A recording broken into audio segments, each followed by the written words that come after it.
Muy buenos días a cada uno de ustedes, bienvenidos, bienvenidas a este su programa, su canal, El Ministerio de la Verdad Presente, Madrugadas con Jesús, donde estamos cerrando la semana número 2 sobre Josué acerca de la fe, el título llevado o sorprendidos por la gracia. Vamos en esta mañana a analizar qué es la gracia. ¿Por qué la palabra sorprendidos por la gracia? ¿Por qué? Vamos a ver en primera instancia, bueno, durante la semana nos hizo gracia para dos personajes, bueno, uno un personaje y el otro un pueblo. Vamos a la primera historia. Gracia para Rahab. ¿Cuál fue la expresión de Rahab con respecto a Dios? ¿Cómo se expresó ella cuando escuchó hablar de Dios? Versículo 11 del capítulo 2 de Josué dice lo siguiente: oyendo esto, ha desmayado nuestro corazón. ¿Correcto? Ni ha quedado más aliento en hombre alguno por causa de vosotros. Noten aquí que la forma como ella se está expresando es ella está involucrando no solamente a ella, sino a todos los habitantes. Porque dice, ha desmayado nuestro corazón. No dice mí, dice nuestro. Está incluyendo a otras personas más. Si vemos finalmente en la historia que Rahab, pues, todos los quienes entraron bajo ese techo, salvaron de la destrucción. Pues aquí encontramos, Rahab ya está predicando. Dice, y ni ha quedado más aliento en hombre alguno por causa de vosotros. O sea, quiere decir que había un miedo desde ya. Y es más, mira lo que dice la última parte del versículo 11. Porque vuestro Dios, el Dios de ustedes, también es nuestro Dios. Ese Dios que está arriba también está acá. Y hoy ella misma está predicándose sola aquí, ¿no? Está predicando a los espías. Ahora, si nosotros vemos en la historia de los Gabaonitas, ellos no mencionaron esto. Hay una gran diferencia entre Rahab y los Gabaonitas. Ayer analizábamos, ¿no?, unas situaciones que tenían mucho paralelismo, pero en este caso, ella sí da esta declaración reconociendo a Dios, temiendo a Dios, pero en la situación de los Gabaonitas es otra situación. ¿Tuvieron miedo? ¿Qué hicieron? Hay que buscar mentira, ¿no? Entonces, desde ya Rahab ya está depositando una fe. Aún sin conocer la profundidad de Dios, ya está depositando una fe. Ella no menciona ningún dios Baal, ningún dios cananeo, no. Ella menciona al Dios de los cielos. Entonces, esto llevó a hacer un trato, ¿no? A hacer un pacto con ella. Te vamos a proteger la vida. Ese fue el pacto.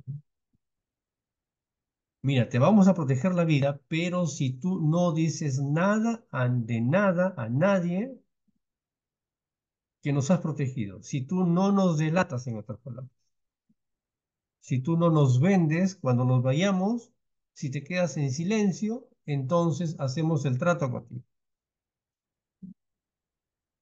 Pero eso sí, tiene que haber una señal.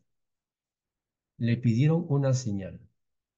Vamos al versículo 17 y 18 de Josué capítulo 2. En Josué capítulo 2 encontramos toda la historia de esta mujer llamada Rahab.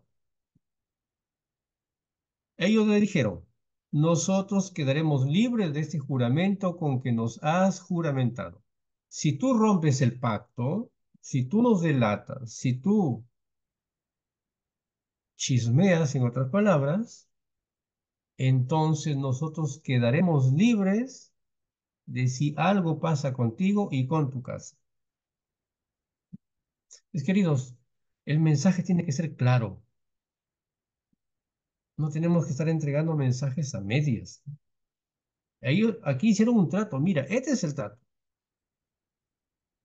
Si tú no lo cumples, nosotros vamos a quedar libres. Y así que no nos vayas a culpar después a decir de que somos malos o que Dios es malo.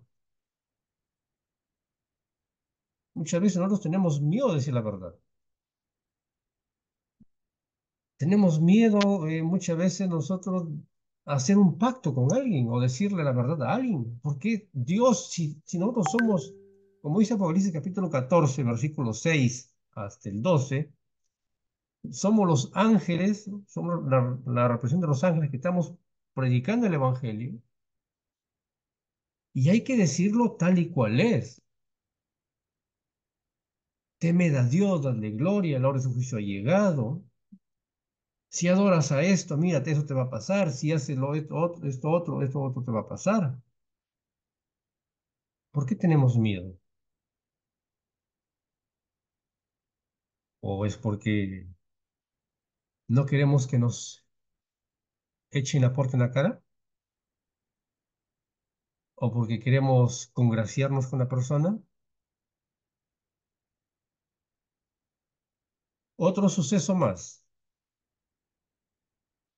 San Juan capítulo 5. No está aquí en la diapositiva, pero San Juan capítulo 5 muestra a Jesús yendo a sanar a un hombre que estaba paralítico de hace 37 años. 30 El paralítico no conocía quién era ese hombre, pero Jesús sí sabía. Ahora, el paralítico de Betesda, San Juan capítulo 5. Ahora, cuando Jesús llega a este hombre no sabía quién era. Que el que le hablaba era Jesús. Se levantó, se fue al templo, andó por la ciudad de paralítico, cargando su lecho. Entra al templo, le dice, ¿y tú qué haces aquí? ¿Quién te ha sanado? Le preguntan los fariseos. Un hombre, ¿quién es? No sé quién es. El tiempo pasa, sigue caminando y de pronto lo encuentra a Jesús. Hasta ahí no sabía que era Jesús, pero Jesús sí sabía. Y se acerca a Jesús al paralítico, ya ahora ya está sano, al ex paralítico, se acerca y le dice, ¿qué le dice? Si tú vuelves a pecar, cosa peor te ha sobrevenido. Entonces, nos queda claro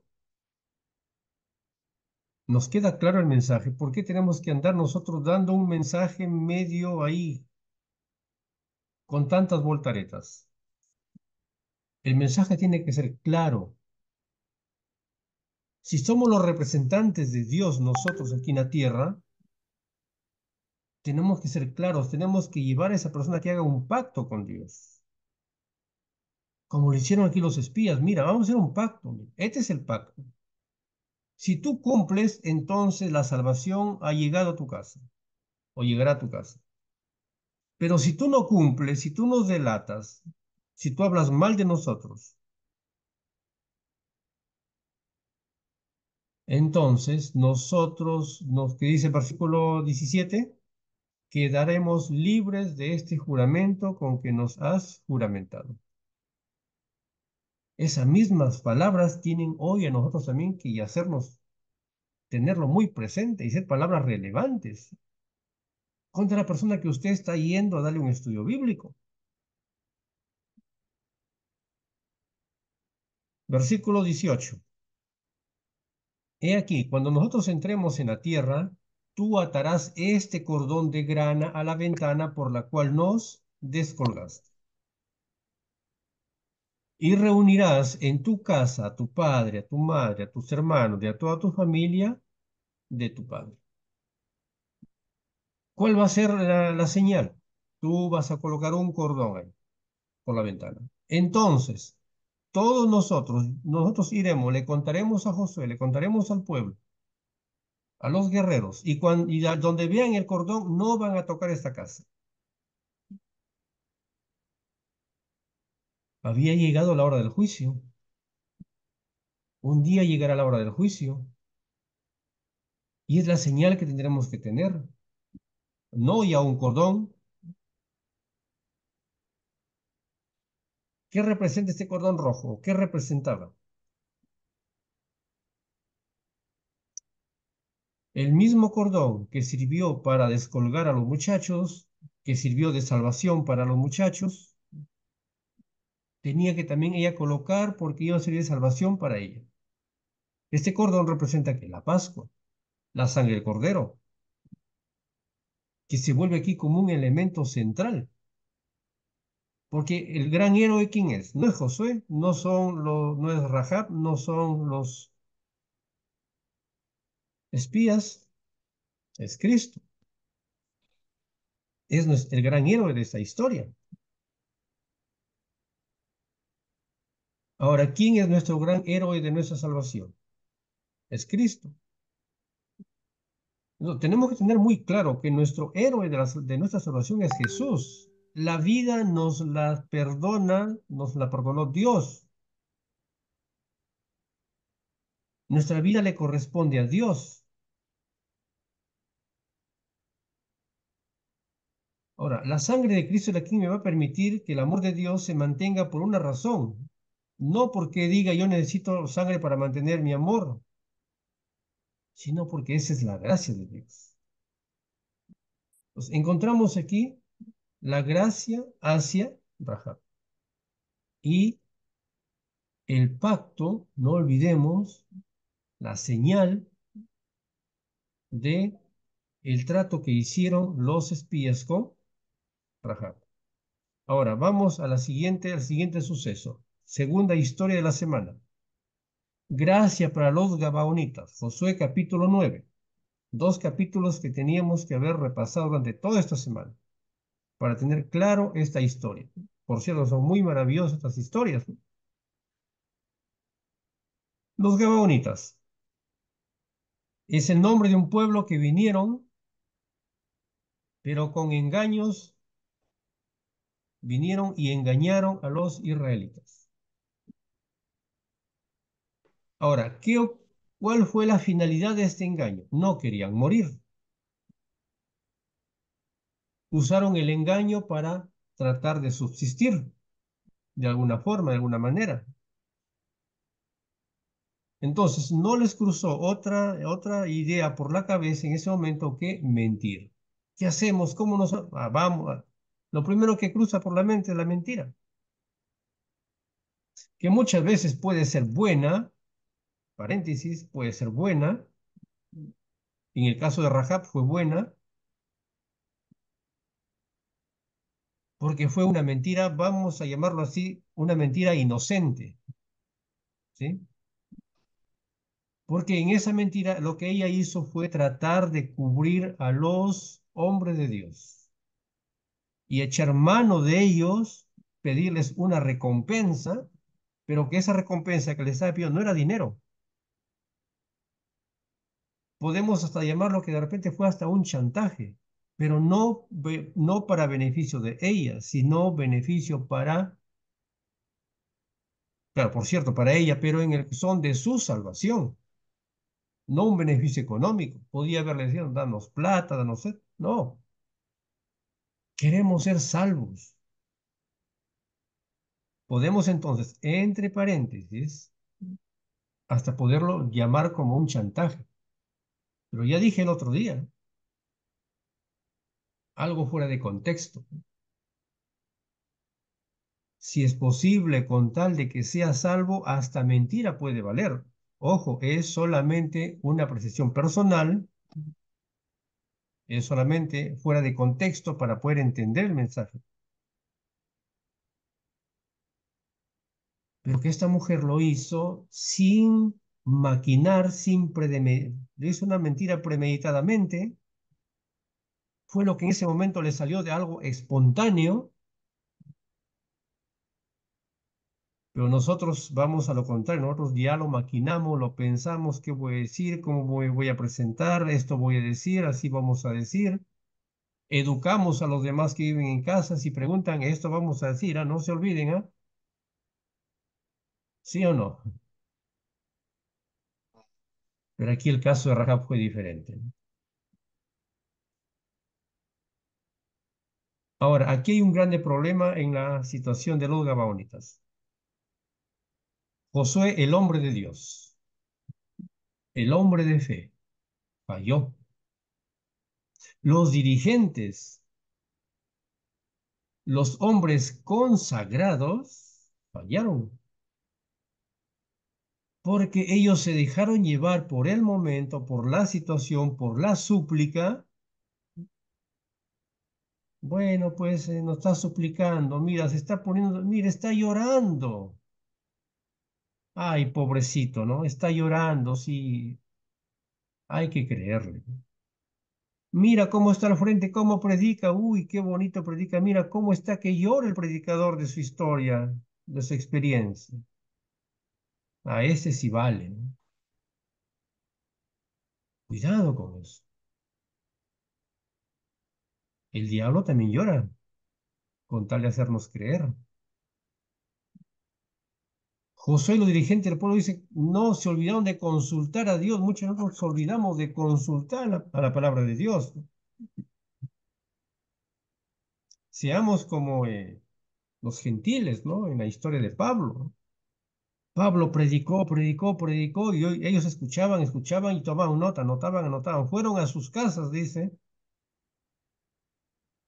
y comenzaron ellos a investigar, cogieron la Biblia, bueno, en ese tiempo no había Biblia, comenzaron a averiguar, a ver, lo que predicó Pablo es verdad, comenzaron a estudiar, estudiar, escudriñar. Y a la siguiente reunión, a la siguiente sesión, dijeron, Pablo, ahora sí te creemos porque todo lo que tú has dicho, ahí está, lo acabamos de analizar.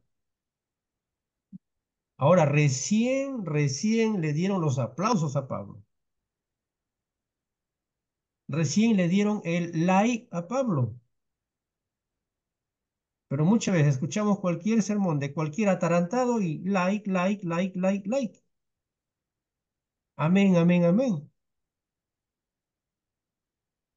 Y caemos en este mismo engaño que cayó Josué y el pueblo. Se confiaron, no, como ya sabemos, él sabe más que yo, no, bueno, como él es el pastor, sabe más que yo.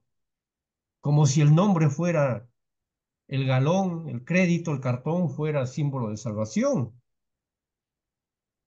Tengamos cuidado con eso. El diablo también lo conocemos muy, muy bien, lo sabemos perfectamente, que el diablo también va a usar muchas formas de cómo engañar, y aún dice a los escogidos. Así dice la palabra de Dios.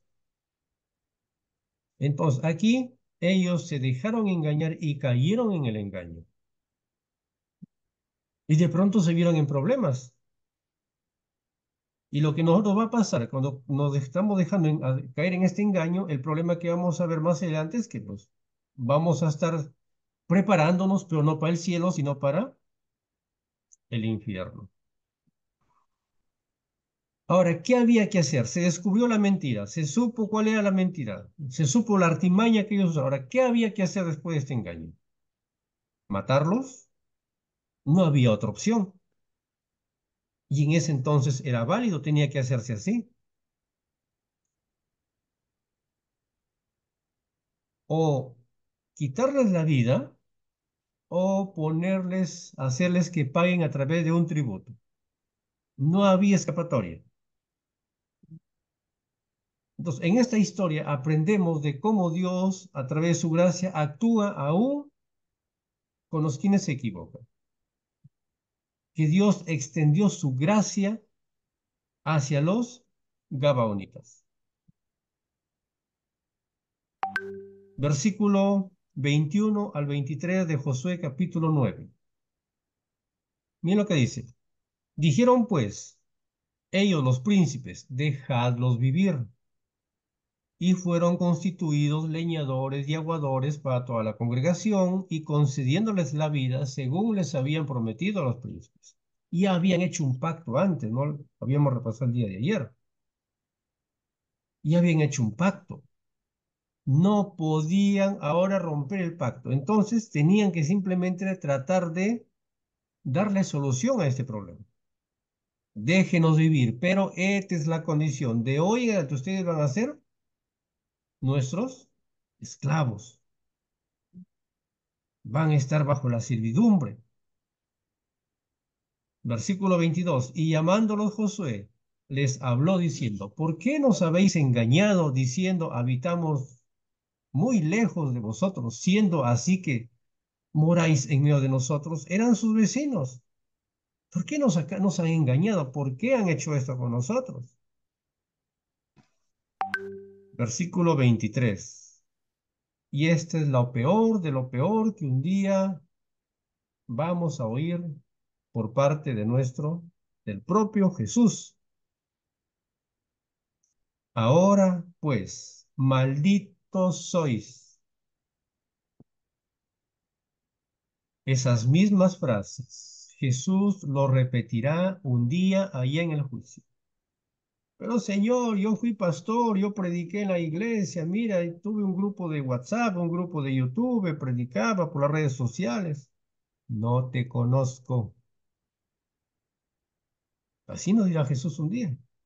Mira, Señor, yo prediqué a fulano, sutano, todo mi barrio lo llevé a la iglesia. No te conozco, porque le predicaste, pero ¿dónde están ellos ahora? Le predicaste mentiras. No quisiste decir la verdad. Tuviste miedo de decir la verdad. Esto será, estas frases serán lo peor de lo peor que un día podremos escuchar de los labios del propio Jesús. Malditos, no les conozco. Hacedores de maldad. Dice el texto, y no dejará de haber entre vosotros siervos, y quien corte la leña y que saque el agua para la casa de Dios. Tuvieron que pasar ellos y su generación bajo esta servidumbre, solamente por perdonarles la vida. Aquí hay dos mensajes que podemos sacar.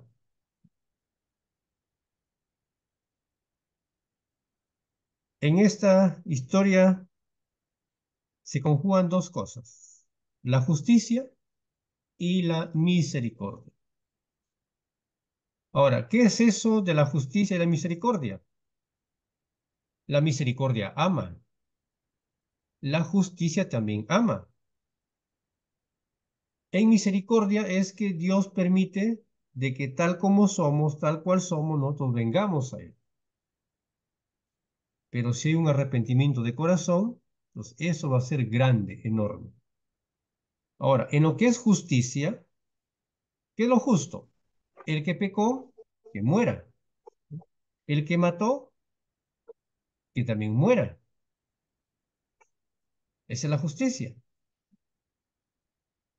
El que robó, trayéndolo para nuestros días, ¿cuál es lo justo? Que vaya preso. Es lo justo. Esa es justicia. Pero ay, pobrecito, ¿cómo va a ir preso? Pero esa es la justicia. Pero esa justicia, ¿cuál es la intención? Hay amor, porque a través de eso es que va a haber corrección. Mira, hijo, si tú no me obedeces, voy a tener que castigarte. Pero, ay, pobrecito, mira su cara, mira cómo pone su carita. Pero ¿cuál fue el trato? Es justicia, de cumplir con lo que se le promete. Si tú no haces esto, o si tú vuelves a hacer esto que está mal, vas a merecer un castigo. Es justicia. pero que la justicia va amarrada de la corrección. Y cuando hay corrección hay dolor. Pero detrás de todo esto hay la intención de, o está llena de amor, porque la idea es poder corregir, es poder rescatar a esa persona de ese mal acto.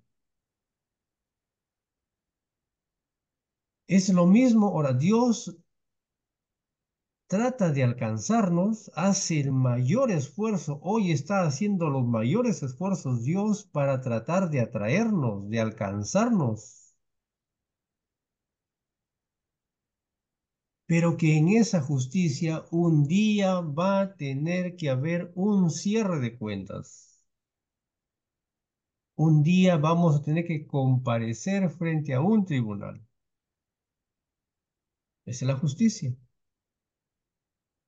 Y que frente a ese comparendo frente al tribunal, vamos a tener que, de manera justa, Dios va a tener que darnos nuestra paga. Esa es justicia. Entonces, el Señor Dios hoy nos está invitando que a través de su misericordia, que es amor, a través de la justicia, que es amor, que nosotros también echemos mano de esta misericordia. Ahora, ¿qué iba a pasar con los gabaonitas? ¿Qué iban a hacer con los gabaonitas? Déjenos vivir, concedan en la vida. Ahora, se aplicó misericordia y se les permitió también la vida. Ahora, esta vida fue una gran bendición para los gabaonitas, porque ellos a partir de ahí tuvieron que llegar a entender, a comprender el amor de Dios y la misericordia de Dios. A través de de que se les alargó la vida. Van a ser nuestros siervos, pero estaban preservando la vida, que es lo más importante, que es lo más valioso. Vuelvo a repetir, aquí hay dos mensajes distintos. Porque el diablo también, por un lado, Dios, como vemos aquí en la historia, que a pesar del error, Dios les permitió que ellos siguieran con vida, aunque ahora eran esclavos, sufriendo su consecuencia. Ojo, Dios perdona, Dios es amor, pero la consecuencia vamos a tener que seguir llevándolo en nuestros hombros en medio de ese error. ¿Estamos?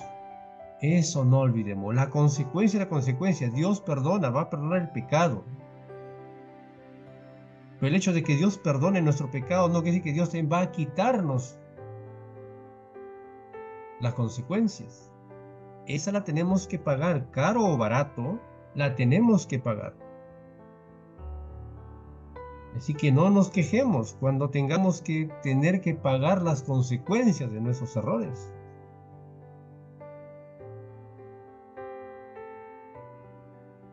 En la historia dicen de que se les concedió la vida y ellos iban a ser ahora servidores. Ahora, ¿cuál es la lección que aprendemos hoy de toda esta semana? ¿Con qué lecciones nos quedamos? Número 1, que no necesitamos mentir para arreglar las cosas. Primera lección. Olvídese de toda la semana, pero no se olvide esto, que no necesitamos mentir para arreglar las cosas. A veces con mentiras tratamos de arreglar las cosas. Seamos conscientes, no es que mire, yo estuve en un mal momento y por eso hablé mal de ti. Digamos las cosas tal y claras cual son. No mintamos, no le mintamos. Ay, tienes que creerme, no fue mi intención. Ya le estábamos maquinando, ya estábamos guardando odio y queríamos ya en un momento cuando le tengan que decir sus verdades, ¿no? Y llegó el momento y le decimos. Después, ay, no fue mi intención.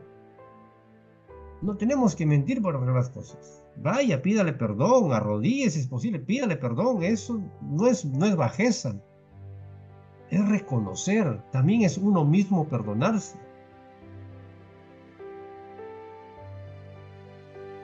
Entonces, tiene que quedarnos claro de que no necesitamos arreglar las cosas con mentiras, sino con la verdad. ¿Cuál es la verdad? Número 2, la misericordia. La misericordia. No olvidemos, nosotros nos equivocamos delante de Dios y Dios nos perdona.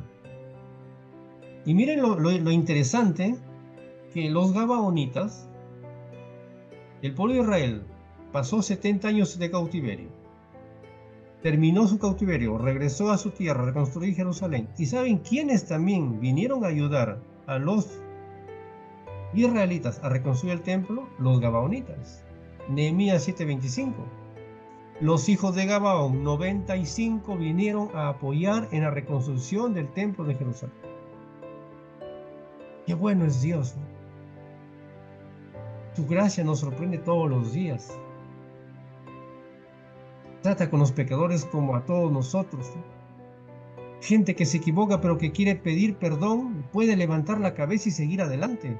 El problema no es en que nos hayamos equivocado, el problema está en que no queremos reconocer el error que hemos cometido. Si hemos caído, por más situación que sea, levantemos la cabeza, pidámosle perdón a Dios. Sigamos adelante y a eso se le llamamos gracia. Que Dios nos ayude, que Dios nos ilumine en esta mañana. Es mi deseo. Amén.